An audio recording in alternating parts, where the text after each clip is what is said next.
I'm Pastor Hal York, and welcome to Truth in the Trenches. When I was growing up in school, I always looked forward to lunchtime. Lunchtime in first grade was never just about eating. It was about seeing what everybody else brought in their lunchbox, and then seeing what you had in yours so you could trade it with other kids to get something better. You always pitied the kid whose health-conscious parents packed broccoli and dip and rice cakes for dessert. In the first grade, you can't trade broccoli and dip for anything. As a matter of fact, in the first grade, you can't even give it away. Little boys like to eat, not necessarily healthy food, but they like to eat. There's a story in the Bible, in the Gospels, we all know. It's a story about a boy, we don't know his name, who went to hear a famous preacher. He had to travel a ways to hear him, and Jesus, who was the preacher, preached for a long time, so long people started to get hungry around supper time. But there were no fast food restaurants on that day or food trucks, and they were a long way from town. So Jesus, aware of the problem, asked what they had. And his disciples said they had 5 loaves and 2 fish, compliments of a young lad who had brought them to Jesus. Now, I'll be honest. If I had been that young lad, the story would have been about 4 loaves and 1 fish. I probably would have stuffed 1 loaf and 1 fish in my pocket, just in case. The young lad did not trade his lunch. I'll give you this if you give me that. He just gave it away.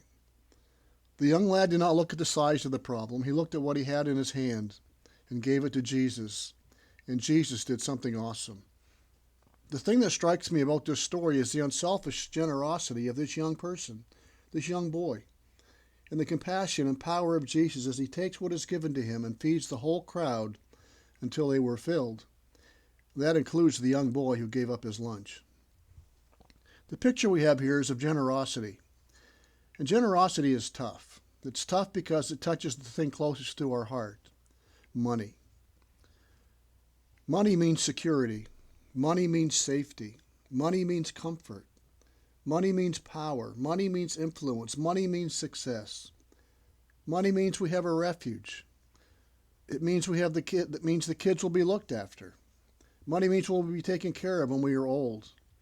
And all of these things battle in our hearts for supremacy every day. So it's not surprising that Jesus says in Matthew 6:21, where your treasure is, there your heart will be also. For most people in our culture, money is their God. Money is their protector.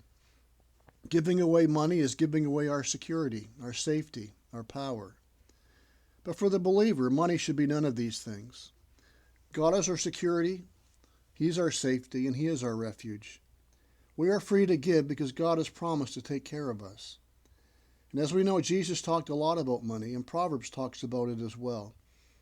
In chapter 3, verse 9, Proverbs says, honor the Lord with your wealth and with the first fruits of all your produce, and then your barns will be filled with plenty, and your vats will be bursting with wine.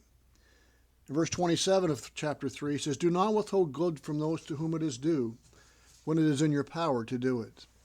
Do not say to your neighbor, go and come again, tomorrow I will give it, when you have it with you. I think these verses, along with many others, demonstrate the blessing of generosity. They demonstrate that you cannot outgive God. The one who gives will be blessed. They will be taken care of. We've all heard the saying that a fool and his money are soon parted, and certainly fools do foolish things with their money. They throw it away on frivolous and pointless things. Fools withhold what they should give, just in case a rainy day. Fools also store up for themselves money.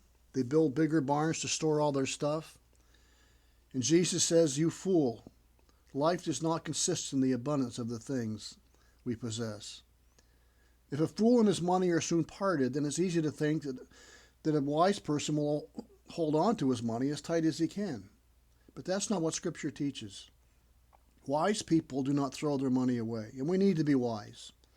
We need to be good stewards. We need to be responsible. We need to pay our bills. I think we need to save as possible, take care of our family. But wise people also know that their security is not in their bank account. Wise people know God blesses that we might be a blessing to others. Wise people bring what they have to God and say, this belongs to you. Do with it as you see fit. Wise people see a need, and if able, help to meet that need. Wise people have God seated on the throne of their heart. So where's my treasure? Who or what has my heart? If you would have been on the crowd that day as the disciples were looking for food and you had a lunch, would you have stepped forward or run away and eaten it in secret? What are you clinging to in your life that you won't let go of? Give it to Jesus and watch what he will do with it. So give wisely, give generously, give cheerfully, and give thankfully. As Proverbs says, the one who waters will himself be watered. God will take care of us. He is our refuge and our strength. May these truths guide us and guard us today as we seek to live for his glory and for the good of others in the trenches of life. God bless.